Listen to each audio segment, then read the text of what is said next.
From the KPFK studios in Southern California, it's the Ralph Nader Radio Hour. Stand up, you've been sitting way too long. When you mentioned the Gates money, I think one of the things that a lot of those folks don't realize is that they've done a lot of great work deprovincializing us in this country. They have given to Africa and done tremendous work in many African countries, and they've given around the world. However, I think one of the things we're realizing under Orange Mussolini is that when America is rotting within, when you have so many people in this country convinced that this society is rigged and not working for them, you actually end up electing a president who shatters the entire global order that all those African countries and countries around the world have to live in. And I think there's a case to be made that those African countries that Gates and Buffett and others have helped would actually be in better shape if some of that philanthropy had not happened, but we also weren't living in the Trump era. Because the Trump era is tearing up the entire global order that those countries hugely depend on for peace, stability, security, prosperity. So I think some of those folks who've done an amazing job giving money overseas need to be much more invested in making sure we're not failing here at home. Because when we fail here at home in America, the whole world suffers. Welcome to the Ralph Nader Radio Hour. My name is Steve Scrovan, along with my co-host David Feldman. And I understand, David, this past week you were down in Texas with Triumph, the insult comic dog, talking to Ted Cruz and Beto O'Rourke.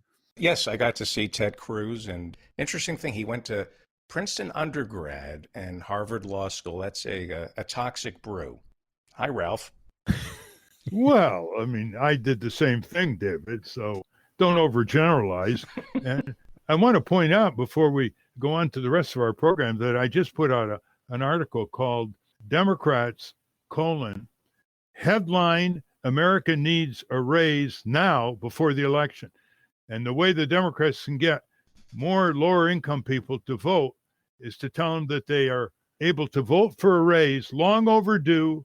It's lucky for the big employers that they weren't required to give back pay, so gutted by inflation and other derelictions of big business, the wage for millions of workers has become. Just go to vote for a long overdue raise and vote for the candidate who will bring that to you. The minimum wage is $7.25 an hour, frozen by the Congress and the White House. You can make a difference. You remember when they used to ask candidates what the price of milk is? A great gotcha question should be, they don't know. What's the federal minimum wage? I doubt they could tell you. Yeah. You know what their wage is, by the way? $100 an hour. That's if they work a 40-hour week. They only work 3 days in Congress for the most part. And they spend it dialing for dollars in the afternoon.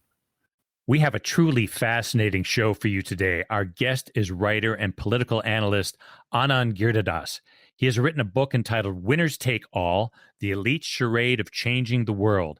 He argues that we should not get too excited by the super rich, even the well-intentioned ones who devote considerable resources to changing the world, because most of them really don't want to seriously change the world that made them rich.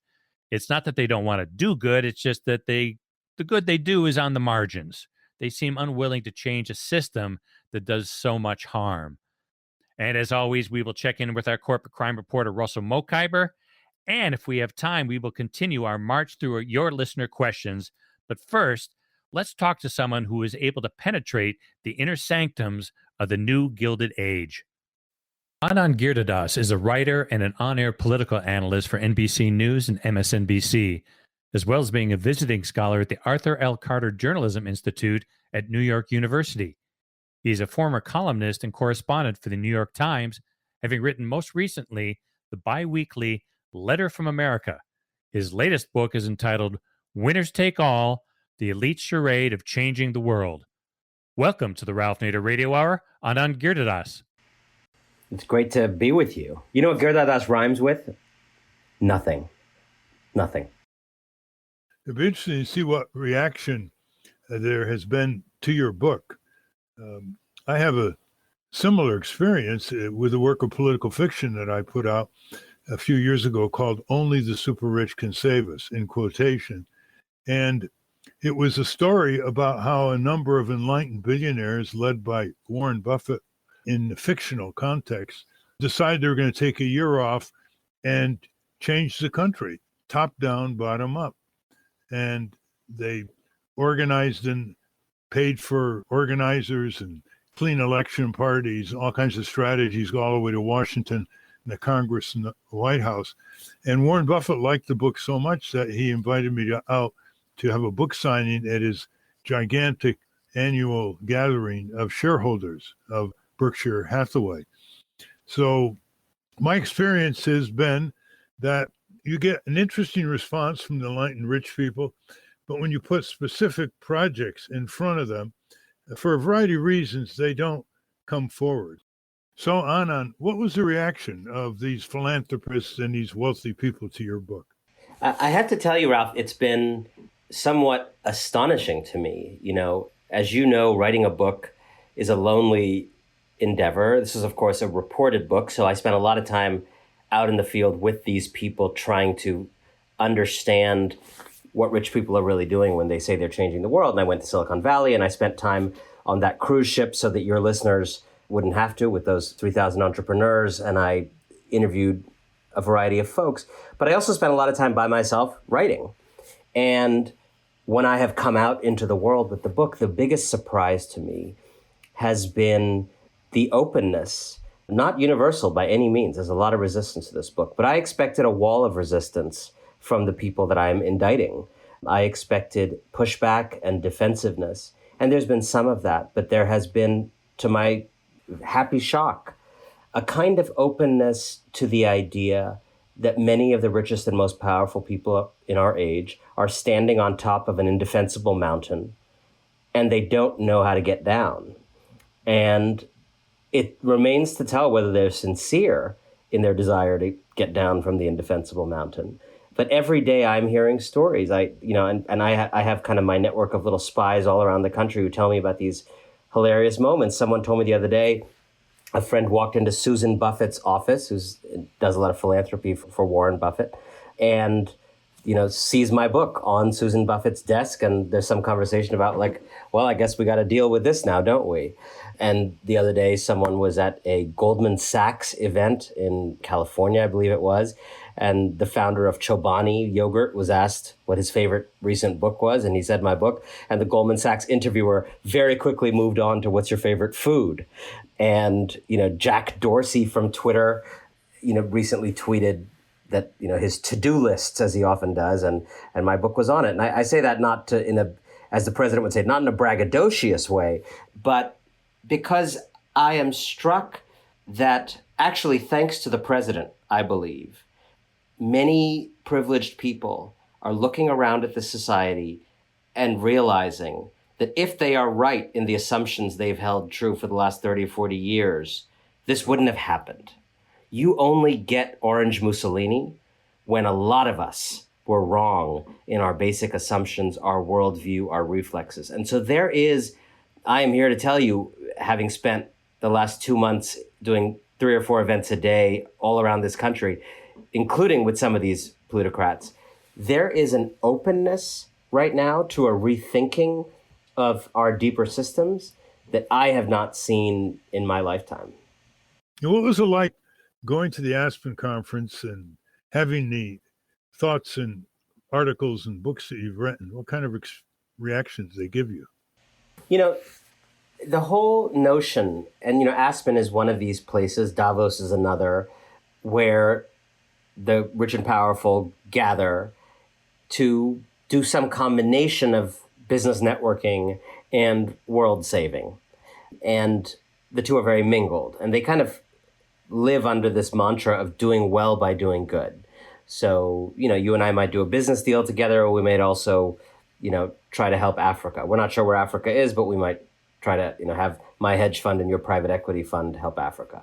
So that's the kind of thing that goes on there. And I, as a writer, as someone who's fundamentally attentive to language above all, I am very attentive to silences and the language that cannot be spoken in different rooms. And So I was invited into this Aspen fellowship that's mostly designed for business people, and they let a couple of rogues into every class of 20 or so people. I was one of those rogues. I'm not sure they're going to keep doing that in the future. And what I observed when I kind of entered that world was the silences around, companies needing to pay more taxes to get a better world. In other words, you could talk about changing the world and making the world a better place and teaching girls to code and helping Rwanda and malaria nets. But what could you not talk about? You couldn't talk about people doing the harm of tax avoidance. You couldn't talk about companies lobbying in Washington with millions of dollars in their bank accounts, lobbying for the kinds of policies that would hurt working people, and then turning around and running some initiative to help 14 janitors' daughters go to school. You couldn't talk about the fact that many of the people in the fellowship were executives in these new Silicon Valley startups turned behemoths that were literally in the middle of building predatory monopolies that were destroying the media industry and starting to compromise our politics. But instead of being asked to do their day jobs more honorably, to do less harm, people like that were asked as part of their Aspen obligation to do a little side project to help some kids and give back a little. And I started to realize the fraudulence of this idea of giving back. And I started to become interested in the following question, which is it's very clear, and you've been such a leader in highlighting this, that basically working people and middle-class people have been shut out of progress for the last 40 years. That is a scandal and it's a crime. The question is, what is the relationship of all of this elite do-gooding to that crime? Is it merely that these rich people are trying, they're doing their best, but they're not getting there fast enough? They're not doing it as well as they could? It's a drop in the bucket. Is that the critique? I think that's a pretty normal critique one would hear. As I did the reporting, I came to a much darker conclusion, which is I don't believe it's the drop in the bucket thesis. I do believe what they do is a drop in the bucket. But more importantly, I believe that the elite do-gooding in which they engage is actually part and parcel of how we uphold the systems and structures and set of social arrangements that have caused working people and middle-class people to be shut out of the American dream for a generation. In other words, I believe the giving they do is the wingman of the continued taking, and that the changing the world they do is the wingman of keeping their own status quo the same, and that the generosity they do is the wingman of the injustice that they have no interest deep down in relinquishing. Well, I asked some of these very wealthy people if they would enter the arena of action and fund activities that would help organize in congressional districts, et cetera. Not that they have to be managers of it, just that they would fund it on the grounds that justice needs a lot of things. And one of the things it needs is money to fund organizers and other expenses.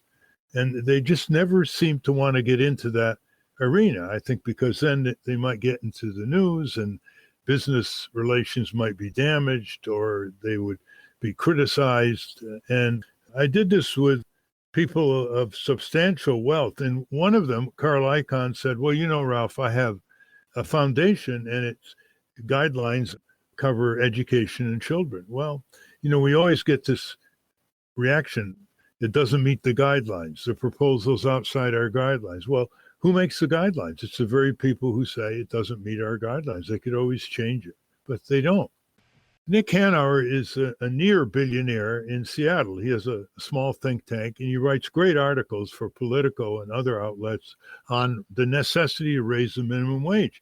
And it's basically a communication to his peer group. And he's saying, what, are you crazy? You don't want to raise the minimum wage? That's what increases consumer demand, greater sales, more jobs, more profits.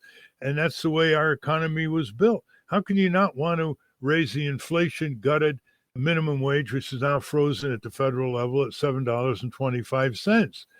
And he adds this. He said, if we keep pushing the standard of living down against people and not giving them the opportunity to make more money, I think what we'll be seeing are pitchforks.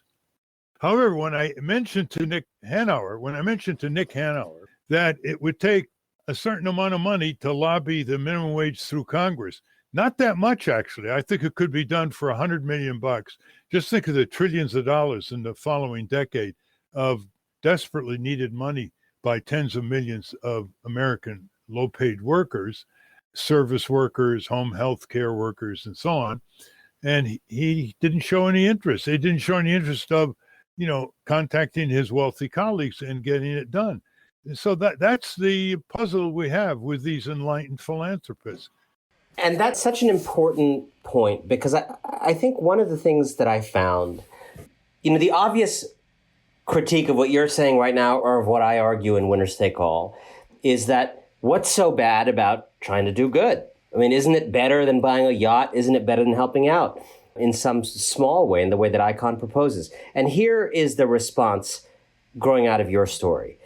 When the rich and powerful get involved in social change, they don't lurk in the back row of social change. They sit in the front row. They climb up on stage. They get on the board of directors of Social Change, Inc. They control the airwaves. They give TED Talks about it. They write books about their theories of giving. And they start to signal jam our culture's conversation about what change is. And so the kind of idea you might have as Ralph Nader about how change is made, or the kind of theory that John Lewis might have about how change is made, or the kind of theory Catherine McKinnon might have about how change is made, is drowned out and overwhelmed by the winner-friendly theories of how change is made, which is that it's made in ways that don't hurt winners.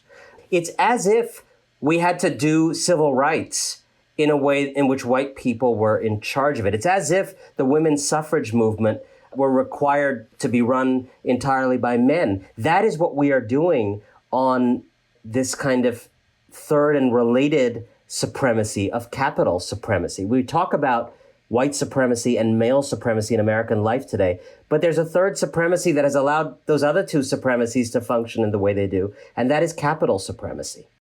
Well, in any complex economy like ours, you have returns on capital, like investments in the stock market, and you have returns for labor. And in the last 40 years, the returns on capital have been outpacing the returns on labor in the overall economy, which means that you have increasing inequality and you have increasing transmission of the gains of the economy to the few at the top, say the 1%, at the expense of the 99% or the 90% at the bottom. And that's why people are hurt, because they're really not getting back in income the value they deserve for their work. I mean, you can't tell me that when 90% of the gains in the last 10 years went to the top 1%, that the top 1%'s contribution to the economy was anywhere near that of the bottom 99%. But that's the kind of inequitable maldistribution we have. And that's what has to be changed. And there's you're absolutely right, and there's an enormous effort by the plutocratic class to convince us that hurt is the product of forces rather than choices. That this is because of globalization, which sounds like just a thing that happened, like the weather. It's because of, changing technologies. It's because of this and that. Well, the reality is those are not just forces. Europe has encountered all of the same technological and global changes that the United States has in the last 30, 40 years. It's had a very different experience of how those things affect regular people's lives because of policy. Policy is everything. It may not be sexy to some people, but it's everything. And the reality is we have, when you think about the rich and powerful giving to food banks, on every major issue that you and I could talk about in American life, it is actually fairly obvious what real reform would look like.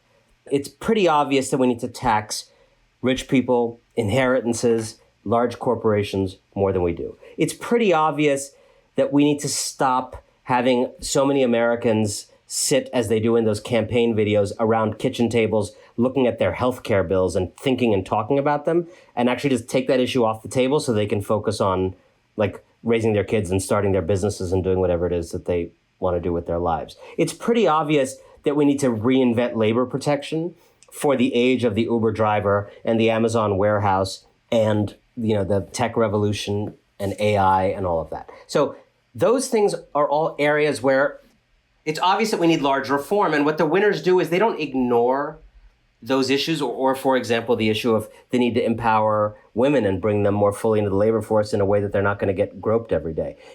All those issues, we know what real reform would look like. But what the winners do is they step into those arenas. They don't ignore the desire for change, but they proffer a kind of light facsimile of change as an alternative on each of those issues. So, okay, I see that you're angry about the American dream. Let's not do equal public schools for everybody, because that would make my schools in Greenwich less good. Let's do one charter school in my neighborhood with my name on it. Or on women's empowerment, let's not do maternity leave and social policy for women that would actually empower them. But, let's do lean in and just tell women to make sexism their own problem. The winners are determined to seem like they're offering change, but it's often really just fake change. We all grow up in elementary school and it's drummed into us. America's number one in this, number one in that in the world. And America's nowhere near number one in many areas. It has the highest rate of child poverty in the entire Western world by a lot. It's probably number 20th now in average wages. It has the highest number of people in jail per capita in the Western world by a lot.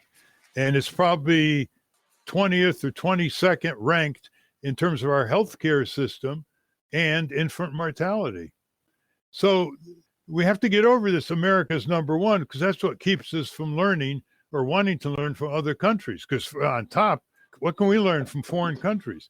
Well, obviously we can learn a lot, because Western Europe was destroyed after World War II. They picked themselves up with the labor unions and the cooperatives and a multi-party system. And they gave to all their people tuition-free higher education, a higher average wage than we have to all the people, better pensions for more people than we have in our country, at least 4-week paid vacation, universal health care for everybody, better maintained public services like public transit and parks, and they have better labor laws protecting labor. And we don't have any of this for all the people. We even have federal employees that go on maternity leave, and it's not paid maternity leave from federal agencies in the U.S. government. That's how far behind we are our Western allies, including Canada. And that's how much we have to learn from them if we stop being so arrogant in the way we educate our young to think that we're not the best when we're not the best in many important ways. Wait, hold on, Ralph. Are you saying there are other countries besides the United States? I did not know that. Spoken like a true first-generation immigrant, Anand. Look at how easy it is to make important changes in this country that have to be accomplished by the Congress. Congress is the smallest branch of government. It's the most powerful branch of government. It's the branch of government whose members, we know their names, 100 senators, 435 representatives. If there's one thing they want more than corporate campaign cash, it's your votes. So if we have, let's say, $5 billion to organize over a 36-month period, transcending one election in every congressional district, full-time people, part-time volunteers, and a real ability to spend money to mobilize people to get out to vote. Here's what we would get, almost certainly, for $5 billion. We'd get a living wage up around $15 an hour. We would get universal health insurance for everybody. We would have a transformed tax system. Most people are disgusted with the complexity and inequity and special privileges for the few of the tax system. We would get criminal justice reform, at least what could be accomplished at the federal level, dealing with prisons and prosecutorial abuses and conditions that bias the criminal law against minorities and low-income people. And you can throw in auditing the Pentagon, which would save billions of dollars a year, because the Pentagon is violating federal law since 1992 and not presenting an audited budget to the Government Accountability Office, the accounting arm of the U.S. Congress. Now, for $5 billion, we would save and transmit trillions of dollars to where they belong. trillions of dollars where they belong. And that's just $5 billion, which is chicken feed, given that we have billionaires in this country that have 10 billion, 20 billion, 30 billion, $70 billion all by themselves.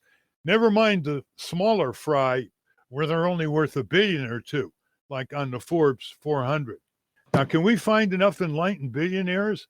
Let's try to do this together in the project, Anand, because with your knowledge and the kind of reception you're getting for your book, Winners Take All, and our experience in Washington, and the kind of guidance that's in this tongue-in-cheek fable called How the Rats Reformed the Congress, plus our other documentation on how to get things through Congress, we can change the country. And if we get these changes, can you imagine what the future would beckon, and how many more billionaires would begin to pay attention to the kind of country they would like to have their children, grandchildren, and great-grandchildren inherit? I love the idea. I mean, I love that we're turning this podcast into a telethon. And if you call now and act fast, I will donate a lock of my hair to everybody who donates $1 billion or more. So I just want to extend that special offer right now.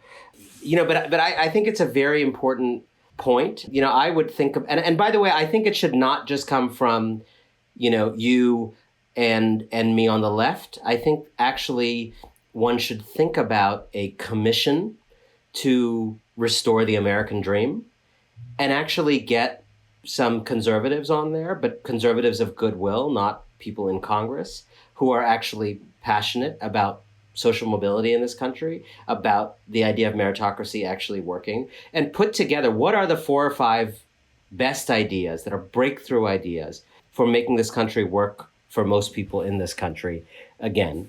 And then doing that kind of effort. The one thing I want to say about your idea, because I think in my book, there's a couple different aspects of my criticism. So I'm critical of rich people committing grave sins and using philanthropy to wash that away.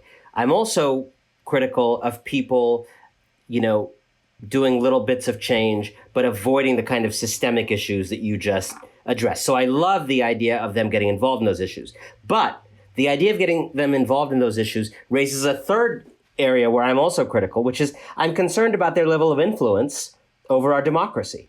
So even though I like those policy proposals, getting $5 billion of philanthropic money to, push those issues would raise some of those concerns for me. And here's what would make me more comfortable. If those people did not get to lead in any way the resultant movement. In other words, I believe we need to move to a place in America where you write checks to organizations that you like, but you don't sit on the board of them. You don't lead them. You don't advise them. You don't explain to them how to do their job. So on this initiative, I think if you were to do it, one of the things to role model would be this kind of money should be spent on people who are capable of doing this work on the ground, who are already doing this work and who need more resources. And what should not happen is we have like the Lloyd Blankfein, labor reform fund, which ends up being run by Lloyd Blankfein and looking a lot like, Lloyd Blankfein's self-interested best ideas. I just wanted to ask for an historical perspective. Back in the Gilded Age, the Rockefellers, the Carnegies, the Mellons, did they change the world?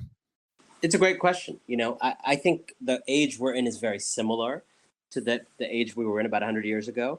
And a lot, the folks you mentioned were not just philanthropists, they were the inventors of modern philanthropy as we know it. This kind of large, enormous giving, almost on a scale of what a government could do, but done by private people. And it was in many ways, Carnegie in particular, who invented the idea that has become the underpinning of philanthropy and in some ways of wealth in America, which is that basically you do extreme taking followed and justified by a period of extreme giving. And you are ruthless, you break unions, you don't pay people enough, you shoot the workers if they strike if necessary, you avoid taxes if need be, or whatever that's kind of metastasized to become. And then in the time of grandchildren and reading glasses, you become a philanthropist. And I think part of what I am arguing for, and others as well, I read about Darren Walker at the Ford Foundation, who's very much trying to do this as well. I think the necessity today is to shatter the Carnegie consensus. I think he did some tremendous giving, and one of the ways he did actually make change was helping to seed the idea of libraries. And he actually did something that most philanthropists don't do today, which is that he gave privately to create libraries and then actually required local governments to commit to maintaining those libraries, so that he actually trained the government to do something that it wasn't doing, that a small amount of philanthropy helped it learn to do on a much bigger scale. So that was good. But Carnegie also laid this foundation for the idea that ex post facto giving justifies ruthless taking.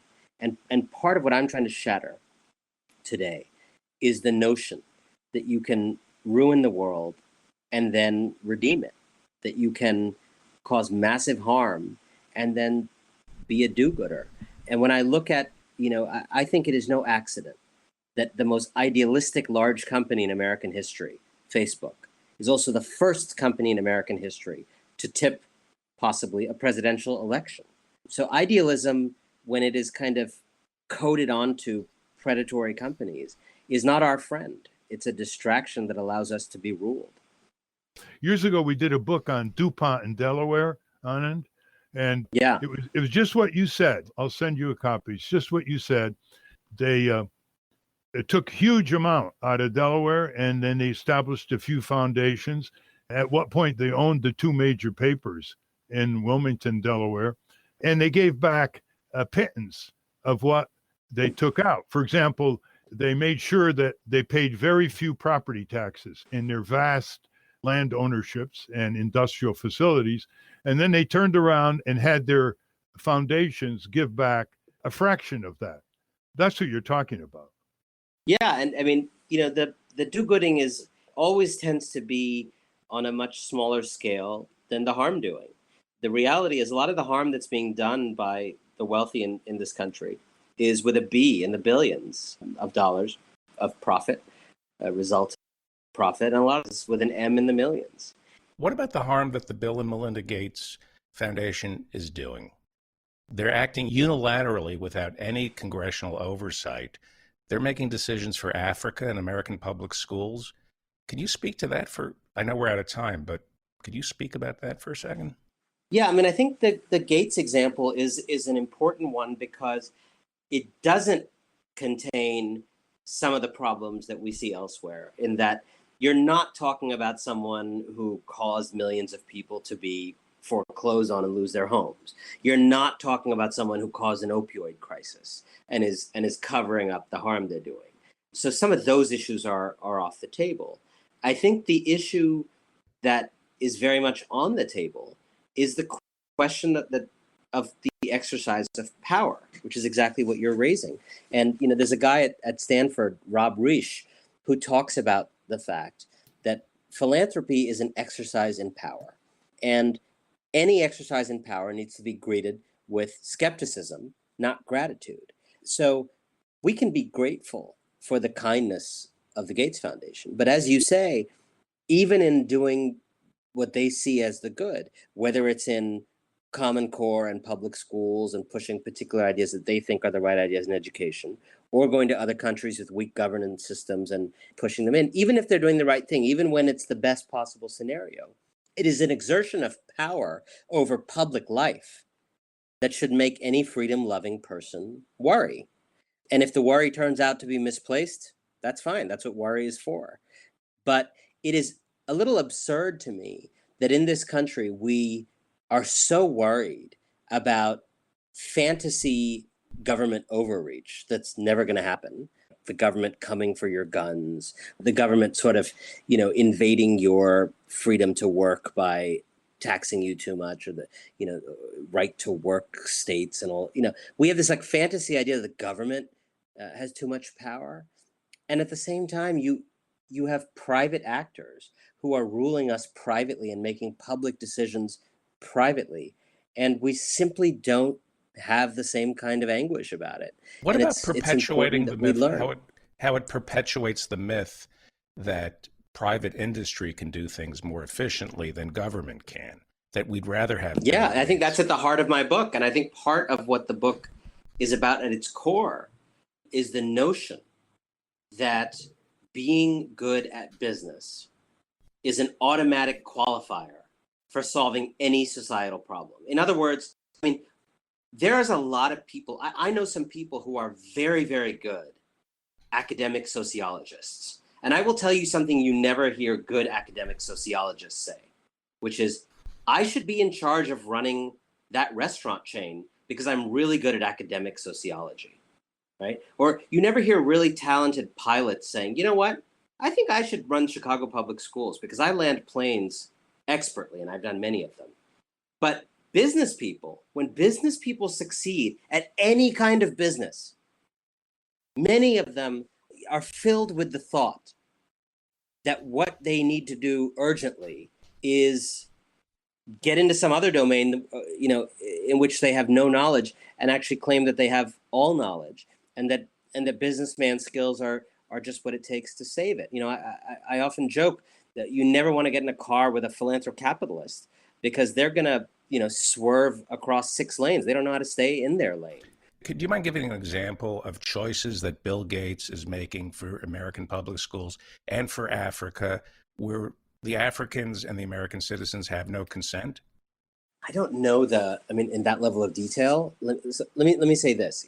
I think one thing that raised concerns for me was Common Core. Pushing the Common Core, for example, in America. Right. I think one of the things with Common Core is, from what I've read, and I have to say this is not an area that I did reporting on, so this is just based on what I've read, that they got it through a lot of states without a vote, a substantive vote, or even a vote at all on the floor of those state legislatures. And so then you got kids being educated in a new way that was essentially incubated privately by a philanthropy. And whether or not Common Core was a superior education system to what it was before, you can understand that if you are a parent, particularly a right-wing parent, the idea that someone you may perceive as a left-wing coastal billionaire came up with a plan for your kid's education in private, got it through your state legislature without a substantive debate or a debate at all, is exactly the kind of thing that makes you feel the world is rigged. And so if you understand that that is a danger in our culture right now, you don't want to do things that are going to lend any truth to that, because the reality is people are imagining that even when it's not true. But lending any fuel to the flames of this feeling that rich and powerful people are ruling us in secret is very dangerous as a matter of kind of democratic legitimacy. Ralph, do we know of how the Bill and Melinda Gates Foundation makes deals with pharmaceutical companies and agricultural companies to dictate what kind of vaccines, what kind of medicine, what kind of fertilizer and seed has to be used in Africa?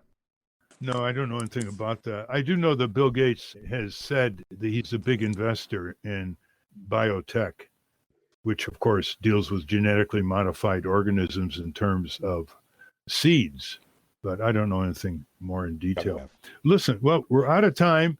We've been talking with Anand Giridharadas, the author of the celebrated book, Winners Take All, the elite charade of changing the world. And Anand, I hope we can continue this because I want to see that round table come to fruition. It's been proposed again and again, but nobody has gone from home plate to home plate on this.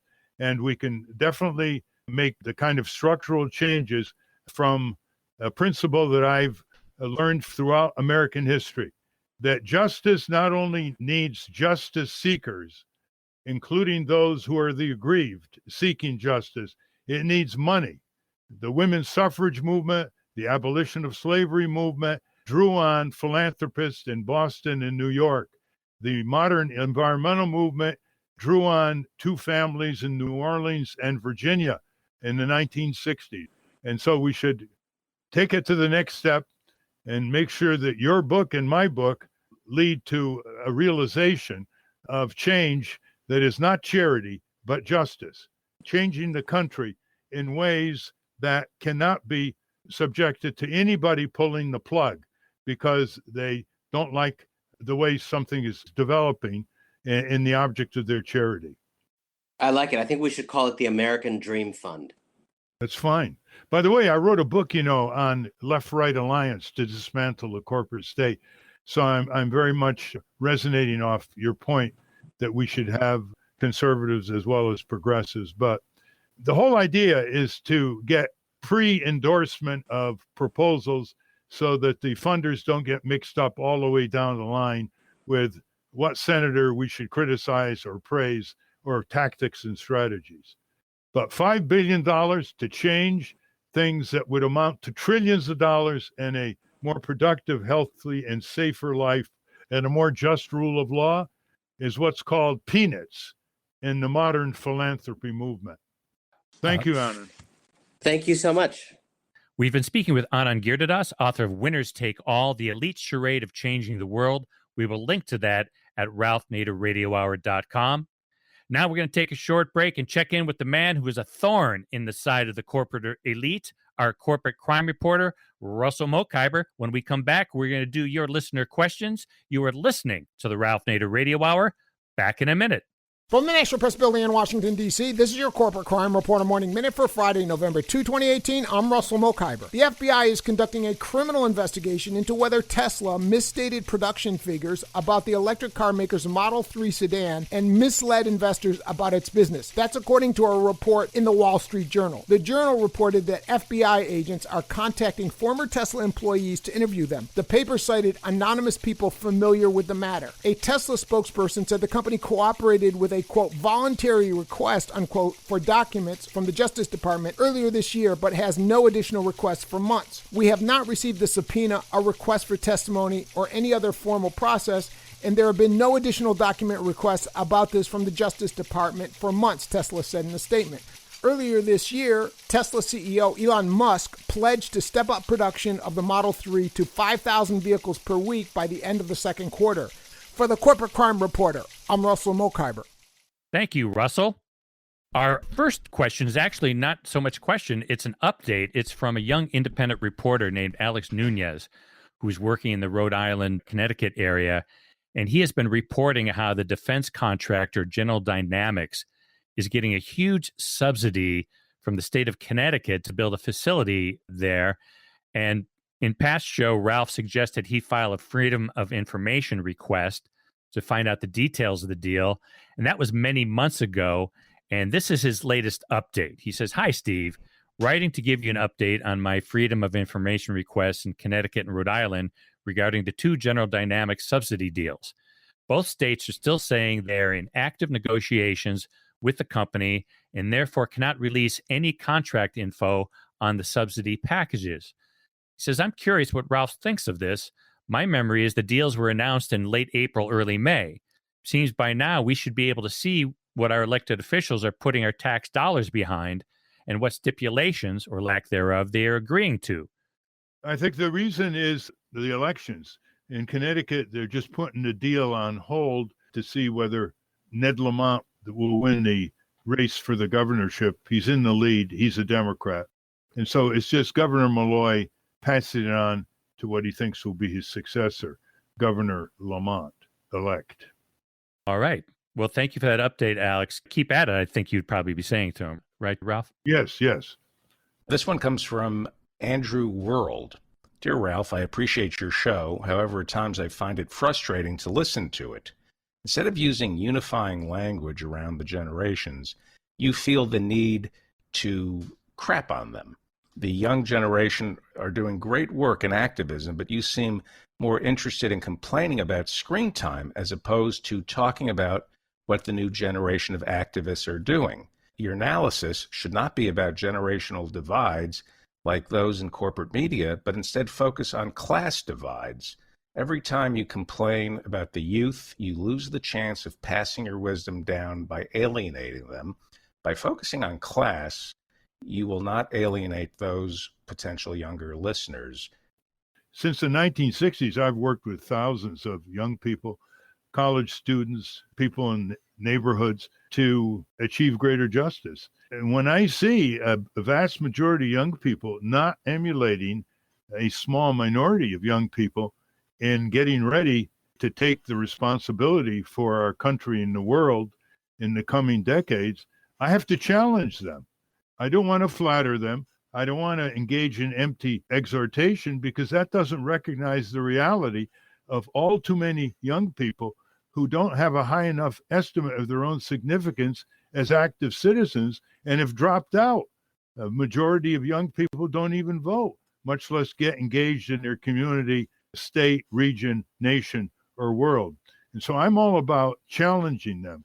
And I don't believe in this generation gap, but I do believe in the older generation trying to provide some perspective and wisdom to a younger generation about what happens to societies when they are not civically active. All you have to do is look at the concentration of greater and greater power in the corporate and government status in our country, called the corporate state. But even easier, look at other countries where young generations were otherwise preoccupied, and what kind of dictatorial result was a consequence. Just look at the recent election in Brazil and who is going to take control of Brazil politically in Brasilia come January. Someone who wants a military dictatorship, someone who is a racist, someone who wants to corporatize the Amazon and destroy the lungs of the earth. In 1972, 18-year-olds finally got the right to vote. Did you support that? All the way, as I support 16-year-olds. I think if you're old enough to work, you should be old enough to vote. And I might add that the 16-year-olds would be even more excited about using that vote and turning out than the 18-year-olds, just the way the 18-year-olds are more excited than the 20-year-olds. There's an interesting age aspect to all of this. Okay, that's interesting, because you usually hear that young people don't vote, especially in things like we're going through now, the midterm elections. It's really the old people who come out. That's true. Traditionally, more than 2/3 of people 18 to 34 do not vote. And that's the highest age classification non-vote situation in our country. The older you are, the more likely you are to vote, unfortunately. There's a piece in The Economist this week about the success of Australia, how it hasn't had a recession since 1991. They're doing all things right, and they factor in mandatory voting in Australia. One of the reasons Australia is doing so much better than so many first world countries is because of mandatory voting. Well, I think it would be better for us as well, as long as people had the opportunity to vote for none of the above on the ballot, or to write in their own vote because they don't like who's on the ballot, all the candidates they don't like. And it gives people the right to go to the polls and vote no, where now you can only vote yes or stay home and grumble. However, Brazil has universal voting. That didn't turn out very well in the election a few days ago, did it? I didn't know that. How do they enforce something like that? You get fined? It's not enforceable, really, but they have a much higher vote turnout. They probably have a voting turnout in the mid to high 70s compared to our 55 to 65 range. Okay, Ralph, we have two questions about healthcare, one from listener Beverly Alexander and one from Deborah Kennedy. Beverly Alexander says, Ralph, slavery continues at the highest levels. Members of Congress are enslaved to corporations. We will never have democracy while the system continues. How can all the great ideas you discuss ever become law when Congress feels free to ignore the public? They have to follow their corporate masters. It says, what do we do? As you said, the Democratic Party leadership feels free, impelled to ignore the 85% of Democrats who want Medicare for all. What will it take? And Deborah Kennedy says, why is it that no one will touch the issue of getting rid of insurance in our healthcare system?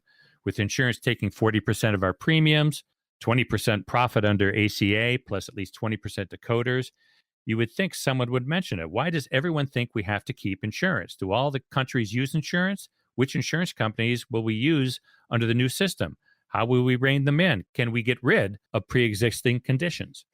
Well, to both of you, the answer is full Medicare for all, called single payer, where the government insures and there's private delivery of health care, except in poor areas where you have public clinics. I mean, that's what Canada does. Why don't we learn from Canada?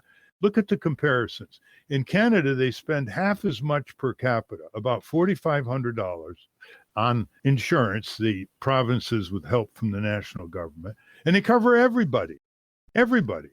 And everybody has free choice of doctor and hospital. There are no narrow networks. And you don't have these detailed computer bills and the confusion. And no one in Canada thinks about changing or not changing jobs because of health insurance or whether they'll get covered at one job site or not another, not to mention other anxieties that don't operate in Canada and operate in this country based on tens of millions of people being uninsured or underinsured. And that would replace what Deborah Kennedy called insurance. She's talking about private insurance companies. It would replace them. And when Medicare was enacted in the mid-60s in the United States, it replaced, for the most part, private health insurers of elderly people. The gaps were taken by private health insurance, called today Medigap insurance. But they have so undermined Medicare, the private corporate interests in this country, that it's becoming more complicated. It's becoming undermined by this corporate Medicare Advantage, which sounds good to elderly people in the seminars where they come for free lunch and the sales pitch is made by companies like United Healthcare or Aetna, but it actually curtails their services compared to Medicare, not to mention all kinds of other fine print shenanigans. So the answer is you organize in every congressional district, you bring home the senators and representatives, you have them tell you, are they for single payer? And it's already been drafted. It's called H.R. 676 in the House of Representatives. There are already over 122 members of the House, all of them Democrats, who have signed on. That's the purest form of single payer, and that's what we should get behind. Ralph, with the elections coming up, I have two questions for you. One is, since you have experience running for office, you've been through this, the election is less than a week away. If you were a Democrat, what would you be emphasizing in these final days before the election? I'd be emphasizing living wage. I'd make the gutted federal minimum wage of $7.25 an atrocity, and I would push for $15 per hour and reach 30 million workers who are making less today than the workers made in 1968, adjusted for inflation. That's the voters that often stay home. They feel disempowered. You give them something to do legitimately, which is go vote for a raise. It's long overdue. It's been denied you for too many years. Go vote for a raise. America needs a raise. So do you see any Democrats do? I see them emphasizing health care and pre-existing conditions. Do you see Democrats emphasizing minimum wage? Very little. A few of the insurgent progressives are pushing a fight for 15, that movement, but most are just a throwaway line like we need a higher minimum wage. No authenticity, no dollar figure. And just before the election, Steve, I would campaign at midnight to 3 a.m. for all those many millions of workers who work the midnight shift and keep the society going for the rest of us. I would at 12 midnight campaign in front of the labor shift before a major hospital and then go visit all-night pharmacy, an all-night factory, an all-night nursing home, and make a big point that these people are often shut out of every meeting with candidates, and you are going to respect and recognize them in this final run to the election. Well, very good. Very good. Now let's go to the other side. If you were a Republican candidate, now we know what Donald Trump is emphasizing days before the election, immigration and fear-mongering. What would you tell a Republican to emphasize in the days before the election? The Republicans need to get the moderate Republicans who are turned off of Donald Trump, especially in the last few weeks. And what they should do is politely distance themselves from being Trump acolytes and basically stake out a moderate Republican platform. So you think that the moderates will go for that? Yeah, the margin is very slim for the Republicans in a lot of these congressional races. And if the moderate Republicans stay home or say, this time I'm going to vote for the Democrats, they're going to lose even more seats. But do you think Trump's own instincts are saying we got to stoke fear? That at least seems to be energizing the base. That is, but the base isn't expanding, and he's at 41% in the polls. And so if he succeeds in telling the Republican candidates, pretend I am on your ballot and tell your voters to vote for me as well as you, that's not enough to win. There's a lot of anxiety, dread, and fear out there. And if the Democrats come forward with good universal health care, good living wage and income security, good support for public services where people live, work, and raise their families, they can then link it to the party that is going to address your legitimate anxieties, dreads, and fear, because that's what's underneath so many of the minds of these voters at this time. Well, there you have it. Our next program will be the day after the election, so we'll find out what they all did and how it all shook out. Thanks, Ralph. Thank you, Steve. Well, thank you for your questions. Keep them coming on the Ralph Nader Radio Hour website. I also want to thank our guest today, Anand Giridharadas. For those of you listening on the radio, that's our show. For you podcast listeners, stay tuned for some bonus material we call the Wrap-Up. A transcript of this show will appear on the Ralph Nader Radio Hour website soon after we post online. For Ralph's weekly column, it's free. Go to nader.org and you can get it sent automatically to your inbox. For more from Russell Mokhiber, go to corporatecrimereporter.com. Ralph has got 2 new books out, The Fable, How the Rats Reformed the Congress. To acquire a copy of that, go to ratsreformcongress.org. And To the Ramparts, How Bush and Obama Paved the Way for the Trump Presidency and How It's Not Too Late to Change Course. We will link to that also. The producers of the Ralph Nader Radio Hour are Jimmy Lee Wirt and Matthew Marin. Our executive producer is Alan Minsky. Our theme music, Stand Up, Rise Up, was written and performed by Kemp Harris. Our proofreader is Elizabeth Solomon. Join us next week on the Ralph Nader Radio Hour for our post-midterm election show with law professor, activist, and author Joel Rogers. Thank you, Ralph. Thank you, David. Thanks, Steve. Thank you, Jimmy. And this is the last radio program before our November elections. The listeners, get the vote out. Marshal your neighbors, friends, co-workers. Voting is a duty that is self-imposed on us, and we ought to achieve it in that manner.